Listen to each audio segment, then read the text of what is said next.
Ini materi tentang particle swarm optimization ya.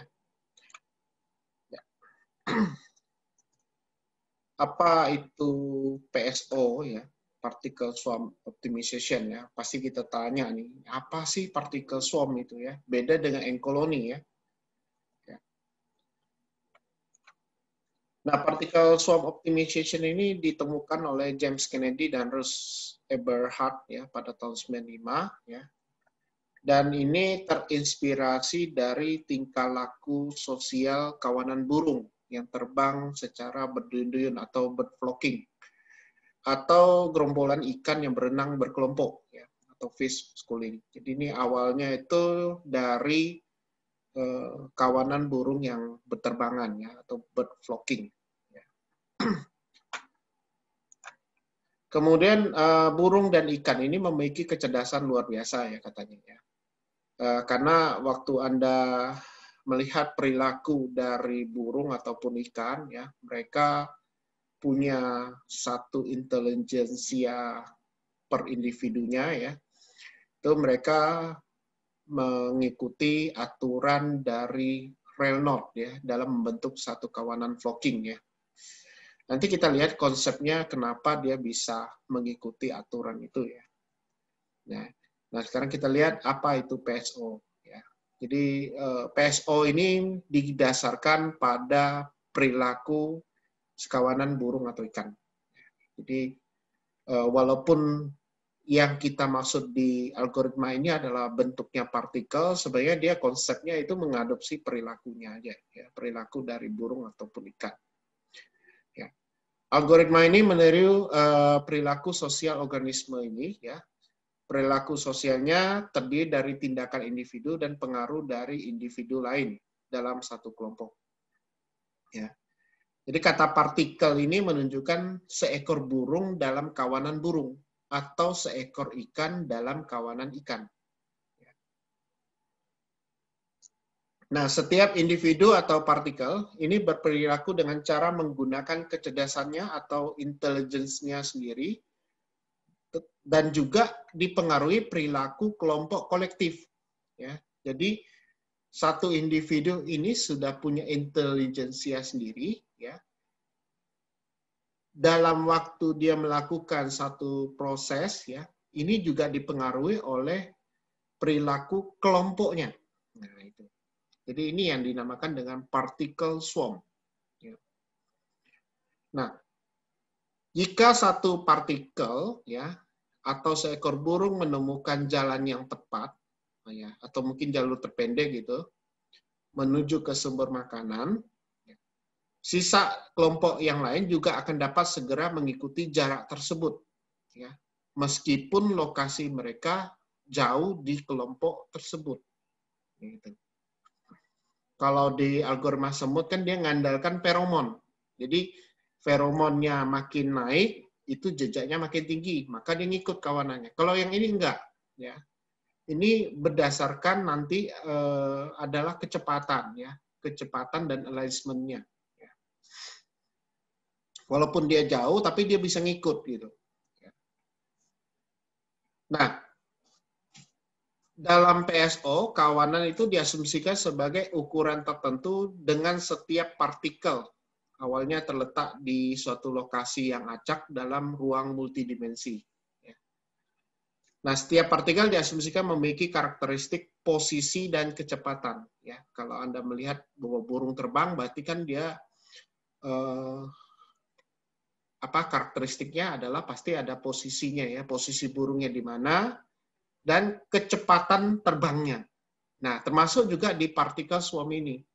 Jadi kita karakteristikkan ada dua hal penting yaitu posisi dan kecepatan, location and velocity. Ya. Setiap partikel bergerak dalam ruang atau space tertentu dan mengingat posisi terbaik yang pernah dilalui. Nah, jadi setiap partikel nanti kita berikan memori di mana dia bisa mengingat posisi terbaik yang pernah dilalui, ya, atau ditemukan sumber makanan, ya. Dalam hal ini kita istilahkan dengan nilai fungsi objektif, ya. Nah, setiap partikel ini menyampaikan informasi atau posisi terbaiknya pada partikel yang lain, ya. Kemudian akan menyesuaikan posisi dan kecepatan masing-masing berdasarkan informasi yang diterima melalui posisi tersebut. Jadi ada posisi yang terbaik, ya, termasuk juga kecepatannya, sehingga kawanan yang berdekat dengan partikel tadi, ya, nanti akan menyesuaikan velocity dan lokasinya, ya. Jadi misalnya awalnya kecepatannya 2,5 gitu ya. Nah, nanti yang belakangnya itu nanti mengikuti tuh. Kalau 2,5 tiba-tiba lambat menjadi 1, nanti ini akan memperlambat juga, ya. Dia akan lambat kecepatannya. Dia berpindahnya itu akan mengikuti dengan yang awal tadi. Nah, misalnya perilaku burung-burung dalam kawanan burung, ya. Meskipun setiap burung punya keterbatasan dalam hal kecerdasan, biasanya akan mengikuti rules aturan Reynolds ini, ya. Burung tidak berada terlalu dekat dengan burung lain. Jadi ada posisi burung itu tidak akan dempet, ya. Jadi burung-burung tidak akan dempet pada saat dia terbangnya. Ya, pasti ada jaraknya. Kemudian burung tersebut akan mengarahkan terbangnya ke arah rata-rata keseluruhan burung. Jadi kalau burung terbangnya ke selatan, semuanya arahnya ke selatan gitu ya. Kemudian akan memposisikan diri dengan rata-rata posisi burung yang lain dengan menjaga sehingga jarak antar burung dan kawanan itu tidak terlalu jauh. Jadi awalnya itu disuruh pisah, social distancing, tapi disuruh agak dekat, tapi jangan terlalu jauh. Nah, gitu. Nah, ini sebenarnya konsep social distancing sudah ada ini, ya. Jadi kawanan burung itu kalau terbang dia tidak akan terlalu dempet, ya, tapi tidak juga terlalu jauh, ya.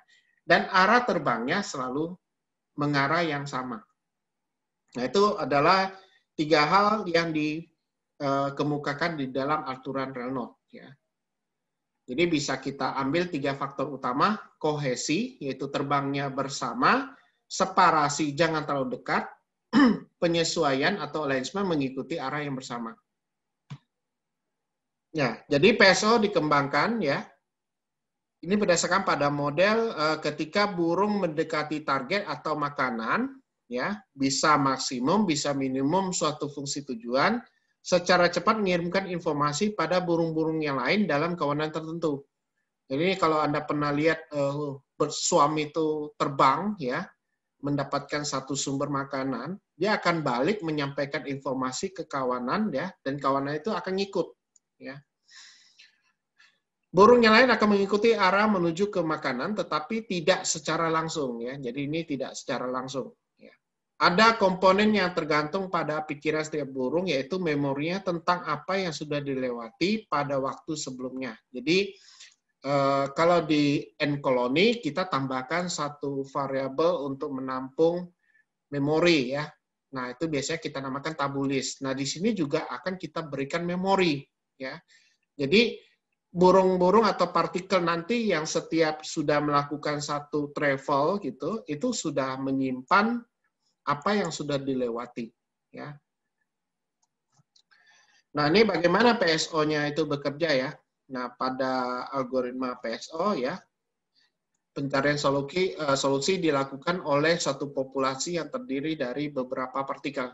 Jadi kita akan mengenerate beberapa partikel yang digunakan untuk mencari solusi. Jadi sama seperti konsep di N-koloni juga, ya. Jadi ini tetap kita bangkitkan satu populasi, ya, yang terdiri dari beberapa partikel. Populasi dibangkitkan secara random dengan batasan nilai terkecil dan terbesar, ya. Jadi nanti ada nilai random tertentu, ya, yang kita bangkitkan. Setiap partikel merepresentasikan posisi, ya, atau solusi dari permasalahan yang dihadapi. Jadi kalau misalnya kita ke optimasi fungsi, maka yang kita random, yang kita posisikan itu adalah sebagai satu nilai solusi, ya. Katakanlah kalau yang kita mau selesaikan itu optimasi fungsi persamaan dengan variabel X, maka yang kita random adalah nilai X-nya itu sebagai posisi, ya. Setiap partikel melakukan pencarian solusi yang optimal dengan melintasi ruang pencarian atau space. Ya, nanti ruang pencariannya adalah dengan, kalau dalam hal ini nanti kita menggunakan perhitungan dalam bentuk matriks. Ya. Nah, hal ini dilakukan cara setiap partikel melakukan penyesuaian posisi terbaik pada partikel tersebut. Ya. Jadi, dibagi antar partikel sendiri itu ada istilahnya local base. Ya. Nah, karena masing-masing ini akan memberikan informasi kepada kawanan, maka akan kita ambil satu informasi yang baik. Nah, informasi terbaik itu namanya global base. Ya. Jadi ada penyesuaian terhadap posisi partikel terbaik dari seluruh kawanan, atau biasanya dinamakan dengan global base. Jadi ada dua pencarian nilai, yaitu local base, ini untuk yang terbaik dari setiap partikel, kemudian dari semua partikel tadi, kita ambil posisi yang paling baik, namanya global base. Ya. Nah, jadi penyebaran dan pengalaman dari informasi terjadi di dalam partikel itu, ya, dan antara suatu partikel dengan partikel terbaik dari seluruh kawanan selama proses pencarian solusi. Nah, yang paling diutamakan adalah mencari nilai fitness function. Ya, jadi setiap iterasi, setiap solusi direpresentasikan oleh posisi partikel. Nah, perlu dilakukan evaluasi performanya. Ya, performasinya itu dengan cara memasukkan solusi itu ke dalam fitness function. Ya. Jadi untuk mendapatkan solusi terbaik, ya memang kita harus menghitung fitness function. Nah, ini kalau kita lihat dari dua faktor tadi, maka penurunan perhitungan ya itu melalui perhitungan posisi partikel dan kecepatan dari partikel. Jadi kalau di PSO Anda harus ingat ya, ada dua karakteristik utama ya, yaitu posisi partikel dan kecepatan partikel. Nah, sehingga dari dua karakteristik tadi, itu bisa kita formulasikan bentuk model matematikanya ya terhadap satu dimensi ruang tertentu. Ya. Jadi ini tergantung dimensinya ya. Nah ini XI, T sama dengan, X itu menyatakan posisi, dan V itu menyatakan kecepatan. Ya.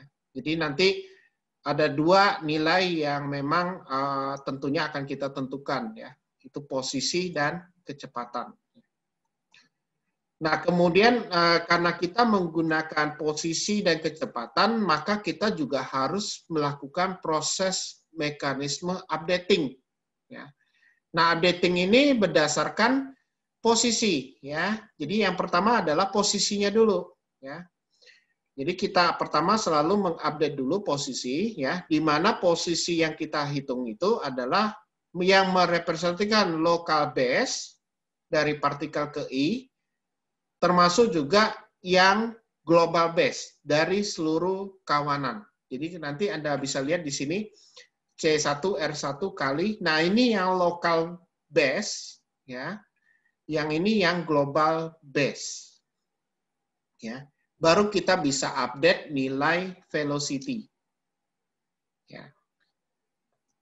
Nah, C1, C2 adalah nilai konstanta yang bernilai positif, biasanya dinamakan dengan learning vector. Jadi nanti akan ada parameter learning vector ya, C1, C2. Kemudian nilai R1 dan R2, kenapa dinamakan nilai random? Karena algoritma PSO ini sama seperti dengan algoritma sebelumnya, yaitu kategori stokastik. Jadi penyelesaiannya menggunakan teknik random ya. Kemudian persamaan berikutnya digunakan untuk menghitung ya kecepatan partikel yang baru berdasarkan kecepatan posisi sebelumnya. Jarak antar posisi saat ini dengan posisi terbaik atau local base, dan jarak posisi saat ini dengan posisi terbaik kawanan atau global base. Jadi nilai kecepatan itu diambil dari kecepatan yang baru, ya, kecepatan yang sebelumnya, ya, kecepatan yang baru dengan yang kecepatan sebelumnya. Kemudian jarak posisi yang baru dengan local base, kemudian jarak posisi yang baru dengan global base. Nah, itu. Kemudian partikel terbang menuju posisi yang baru berdasarkan persamaan 4. Nah, jadi nanti setelah kita sudah hitung velocity, baru kita update lokasinya. Nah, lokasi yang baru itu berdasarkan ini. Nah, setelah algoritma PSO dijalankan dengan sejumlah iterasi tertentu akan mencapai kriteria pemberhentian, maka akan didapatkan solusi yang terletak pada global base. Jadi yang paling ingat ya, posisi terbaik individu dan posisi terbaik kelompok perlu disimpan untuk keseluruhan iterasi. Jadi ini harus disimpan. Udah dikasih warna biru ya.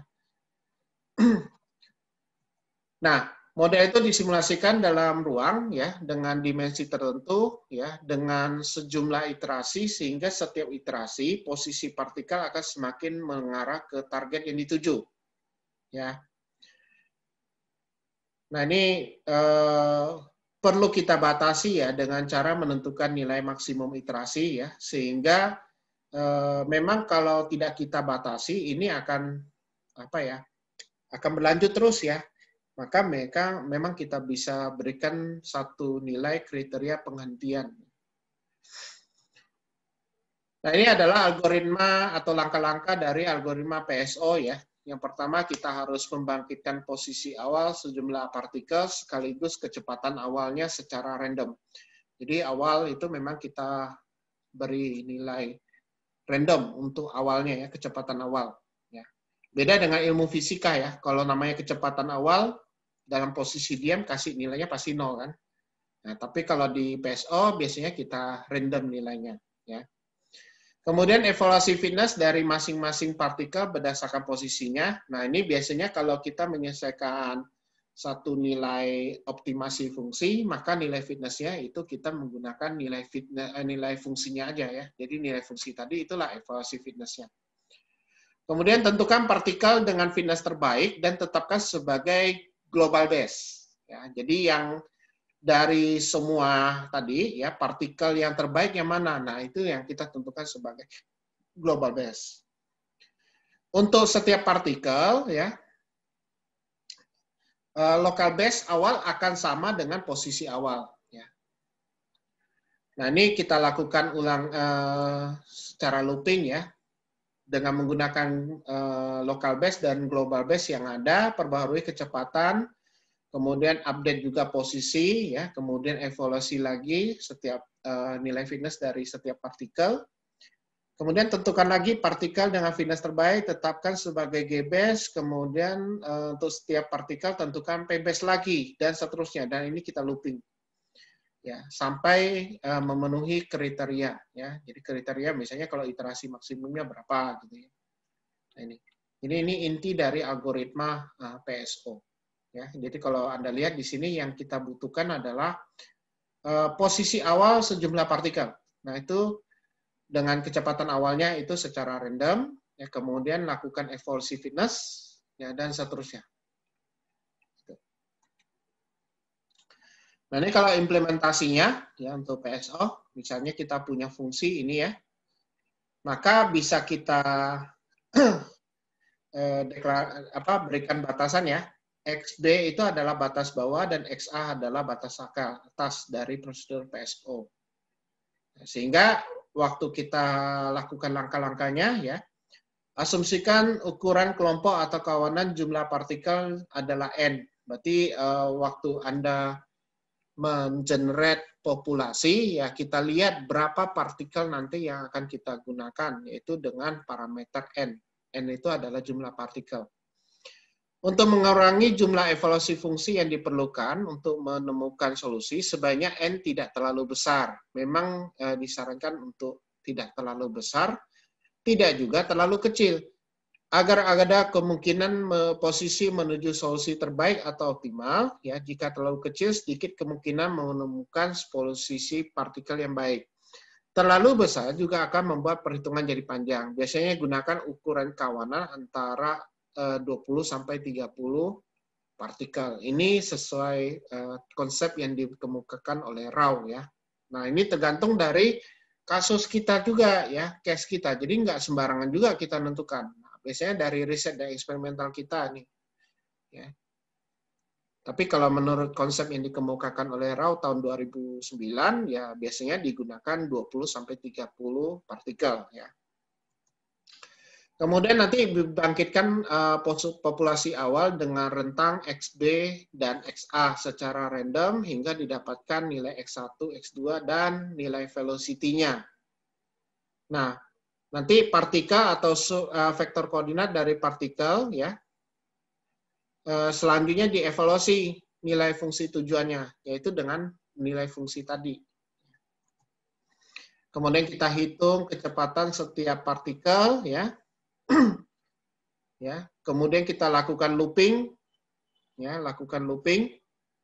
ya. Kita cari nilai P-base, kita cari nilai G-base dan seterusnya. Ya. Kemudian setelah dapat P-base, G-base, baru kita update nilai velocity.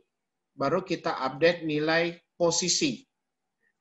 Nah, habis itu kita evaluasi lagi, kemudian kita looping lagi. Nah, itu langkah-langkahnya. Jadi, sesuai dengan karakteristik dari PSO, ada lokasi dan ada velocity. Jadi, karakteristiknya dua ini. Nah, ini kita ambil contoh nih. Jadi, misalkan saya punya persoalan optimasi dengan satu variabel, ya, dengan meminimumkan fungsi fx sama dengan 100 kurang x kuadrat, di mana nilainya itu adalah 60 kurang dari x kurang dari 120. Jadi saya punya problem ini. Nah, problemnya tentang optimasi satu variabel. Ini kita coba selesaikan permasalahan ini menggunakan Microsoft Excel ya. Saya jalankan dulu Excel-nya.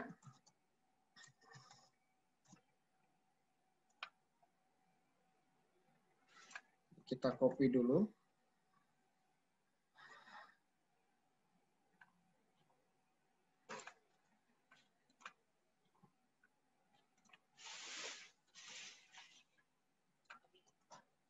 Ini. Nah, pertama kita tentukan dulu jumlah partikel, ya, jumlah partikel. Ya, dalam contoh ini dia menggunakan jumlah partikelnya 4, ya. Kemudian populasi awal secara random, ya. Misalkan didapat nilainya itu nih. Jadi nilai populasi awalnya itu ini, X1 sampai X4-nya adalah ini. Ya. Nah, kemudian setelah itu kita masukin angka-angka ini ke dalam persamaan tadi untuk menentukan nilai fitness. Nah, jadi ini adalah nilai fitnessnya. Ya. Nah, ini kita bisa ngikut aja ya.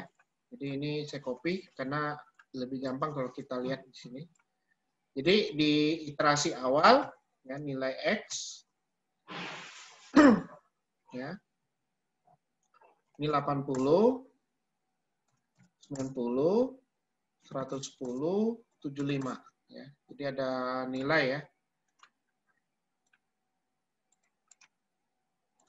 Kemudian di sini saya buat X1, X2, X3, X4 ya. Jadi untuk menandakan aja sih ya. Kemudian di sini adalah fx-nya. Nah, ini bisa langsung ya kita kerjakan ya. 100 kurang x kuadrat. X pangkat 2. 100 kurang x pangkat 2 ya. Ini nilai. Itu ya. Jadi nilainya ini ya. Jadi dengan n-nya 4. N sama dengan 4.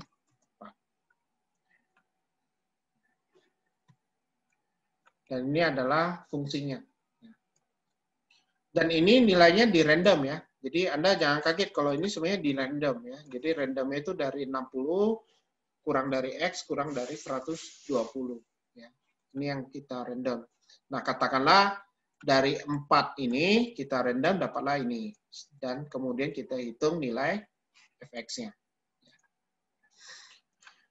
Kemudian langkah berikutnya ya. Ini kita pindahkan dulu. Tentukan kecepatan awal V1, V2, V3, V4. Ini anggap aja saya bikin kecepatan awalnya adalah 0 ya. Walaupun kalau di teori kecepatan awal adalah kita bisa random ya. Tapi ini kebetulan dibuat setnya adalah nilai 0. Oke, kita buat aja velocity 0. V ya. V1, V2, V3, dan V4. Ya, ini semuanya nilai 0. Ini untuk memudahkan perhitungan aja ya. Jadi saya buat kayak gini untuk memudahkan aja. Kemudian kita melakukan nilai perhitungan P-base. Nah, P-base itu didapat dari mana? Oh, dari fungsi objektif. Ya. Cara lihatnya gimana? Kita lihat mana yang paling minimum. Ya, karena kita lihat di sini, kita kan mau minimumkan fungsi. Ya, meminimumkan fungsi berarti kita cari yang minimum. Nah, kalau kita di sini max, berarti cari yang maksimum. Ya, karena kita mau minimumkan fungsi, ya, kan ada dua nih yang nilai fungsinya kecil ya, ada dua ya. Nah, nih ada yang 90, ada yang 110, yang nilai fungsinya 100. Nah, kita bisa menentukan yang termasuk G-base yang mana ya. Nah, kalau untuk P-base yang mana? P-base ya semuanya. Semuanya ini termasuk P-base karena kita bermainnya di satu variabel, maka setiap partikel ini adalah local base-nya. Jadi ini local base nih. Ini masing-masing sudah termasuk local base. Tapi kalau ada dua variabel mungkin bisa akan berubah nilainya. Nah, karena ini ada dalam satu kawanan, 4 partikel dalam satu kawanan, maka kita pilih yang mana yang paling the best. Nah, karena di sini ada dua yang nilainya sama, 100, maka kita ambil yang pertama biasanya. Maka di sini P-base-nya itu sama dengan nilai X. Bukan nilai fungsi fitness-nya yang kita ambil ya. P-base itu adalah nilai ininya, nilai local base-nya, lokasinya. Ini lokasinya. Ini adalah lokasi ini. Ya, maka ini lokasinya juga sama. Nah, sekarang yang G-base. G-base itu dapatnya dari mana? Dari yang paling baik. Nah, sehingga kalau di sini ada 100-100, maka ini yang kita ambil yang pertama. Maka 90 adalah yang paling baik untuk global base. Artinya, dari satu kawanan partikel ini, maka G-base-nya yang 90. Nah, kemudian kita ada parameter C1, C2 sama dengan 1. Ya. Jadi saya taruh di sini C1, C2, ya, ini sama dengan 1, ini sama dengan 1. Ya. Ini adalah satu nilai parameter, ya. Ya kan? Kemudian kita random nilainya. Di sini ada nilai R1, R2, ya. Jadi saya ikut contoh dulu, R1, R2, ini adalah 0,4, ini 0,5. Ya. Jadi ada nilai ini, ya. Nah, setelah itu kita menggunakan rumus ini. Kita gunakan rumus ini. VJ yang baru itu didapat dari VJ, velocity yang lama. Ini velocity yang lama nih. Velocity yang lama ini. Ya. Kita tambah dengan C1 kali R1 kalikan dengan PBS. Nah, ini. Ya, dikurang ini. Nah, nanti kita simpan di sini. V yang baru. Ini saya buat aja variable VJ. VJ ya. Jadi saya taruhnya di samping aja. Jadi VJ itu sama dengan, ya, kalau dilihat V yang lama, ya, kita tambahkan dengan C1, ya, kalikan dengan R1, ya, Anda kalikan lagi dengan, nah ini saya kurung lagi, P-base-nya. P-base itu ini. Ya. Jadi masing-masing P-base-nya ini. Kita kurangkan dengan nilai X-nya. Ya. Ya. Kemudian saya tambahkan dengan ya C2, ya ini kita kunci, kalikan R2, kita kunci juga. Kita kalikan dengan G base. Nah, ini G base. Dikurang nilai X-nya. Ya, oke. Ini dia. Sehingga dapatlah ini 5. Dan seterusnya. Ini kita hapus. Rumusnya kita crop dulu ya. Jadi saya ambil rumusnya aja.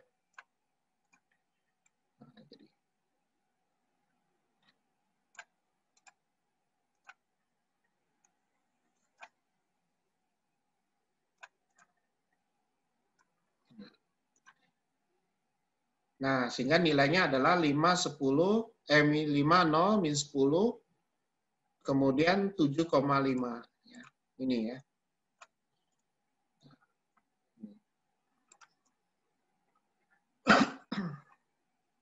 Ini saya crop lagi, kita buang, kita lihat cara melakukan update lokasi.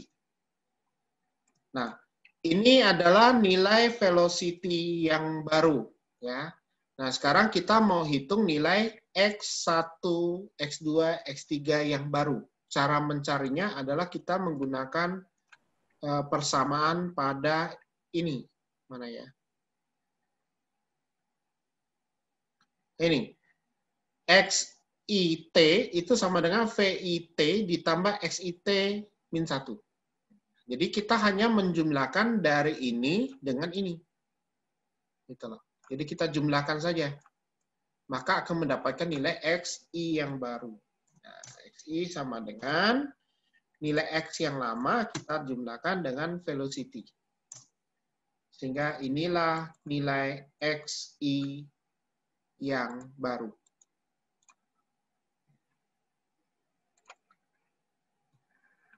Jadi tahapannya baru sampai ini ya. 2 tahap ini ya. Jadi kita sudah dapat velocity baru, sudah dapat nilai lokasi yang baru. Ya. Nah, sekarang apa yang kita lakukan? Nah, kita evaluasi lagi fungsi tujuannya yang baru. Ya. Jadi kita evaluasi lagi seperti fungsi ini. Ya, tinggal copy aja, langsung jadi kok nilainya. Jadi ibarat saya menghitung lagi nilai evaluasi fungsinya. Sehingga dapatlah nilai ini. Ya. Nah, setelah ini kita dapat, kita hitung lagi P-base dan G-base. Ya. Jadi kita dapatkan dulu nilainya. Ya.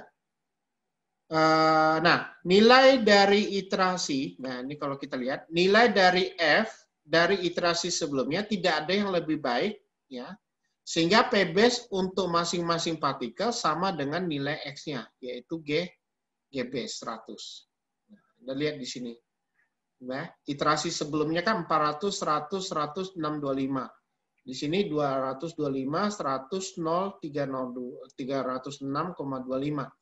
Di F2-nya di sini itu 100, di sini juga 100. Maka karena tidak ada yang lebih baik dari P-base, ya, maka masing-masing partikel itu nilainya sama dengan G-base-nya. Itu konsepnya. Nah, sekarang kita cek solusinya sudah konvergen. Ya, di mana X saling dekat. Jika tidak, kita tingkatkan lagi ke iterasi kedua. Ya. Jadi ini kita coba lanjut lagi dengan langkah ke berikutnya, di mana dengan nilai P-base ya dan nilai G-base-nya. Jadi ini kalau kita hitung, ya, nilai P-base-nya itu masih 100, ya. Kenapa? Karena semuanya sudah di-set 100. Dengan G-base, G-base-nya 100 ya. Ya. Karena nilainya tidak akan lebih dari ini ya.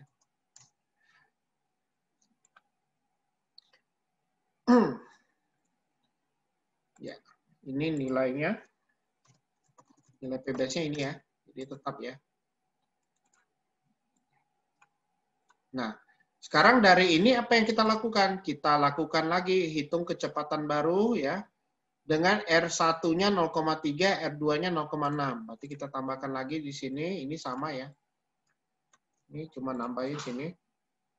Ini 0,3, 0,6. 0,3, 0,6. Ya. Jadi sini saya buat dulu VJ yang baru ya. Ini saya taruh di bawah nih. Nanti dirapikan aja ya. VJ yang baru. Di mana VJ yang baru itu kita dapatkan dari ya, nilai VJ yang lama ini. Ya, kita tambahkan dengan C1 ya, ini C1 kita kalikan dengan R1 kita kalikan dengan P base ya, dikurang X-nya ya, jadi X-nya yang ini ya.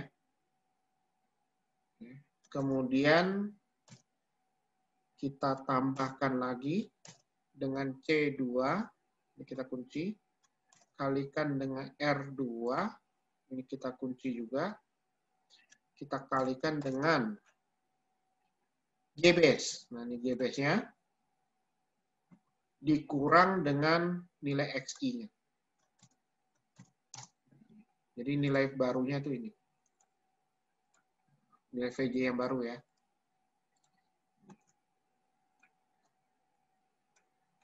Kita crop dulu.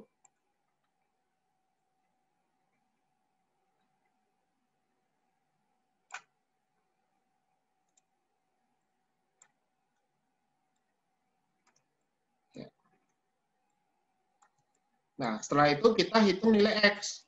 Kita update lagi nilai X. Nilai X itu didapat dari nilai X yang lama, ya kita jumlahkan dengan VJ yang baru.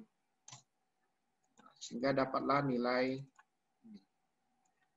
Nah, ini yang baru nih. Ini saya kasih kurung juga. Ya. Tuh. Jadi ini adalah yang nilai lokasi dan velocity yang baru. Ya, dengan perhitungan tadi. Ya. Nah, kemudian kita evaluasi lagi dengan fungsi tujuannya, ya, dengan pada artikel X2 atau J2-nya. Ya, ini kebetulan kita hitung yang 2 ya. Jadi F99 berapa, F96 berapa, F90 dan seterusnya berapa. Ya, kita lihat dulu mana yang bagus. Ya. Ini kita hitung lagi ya, kita copy, track, nah, ini nilainya dapat nih. Nah ini kalau kita lihat ya, jika dibandingkan dengan nilai F dari iterasi sebelumnya, ada nilai yang lebih baik dari nilai F sekarang yaitu F3I ya, 1 ya sama dengan 0 sehingga P base untuk partikel 3 sama dengan 100, G base dicari dari minimum. 1, 16, 0,25. Jadi yang kita cari adalah yang ini. Sehingga iterasi berikutnya ini. Jadi ini sebenarnya kita lanjut lagi nih. Ya, jadi Anda kalau mau lihat, nanti ini kita lanjutkan lagi untuk yang partikel ketiga. Jadi ini hasil dari partikel kedua, dan ini kita lanjut lagi sampai yang partikel ketiga. Gitu.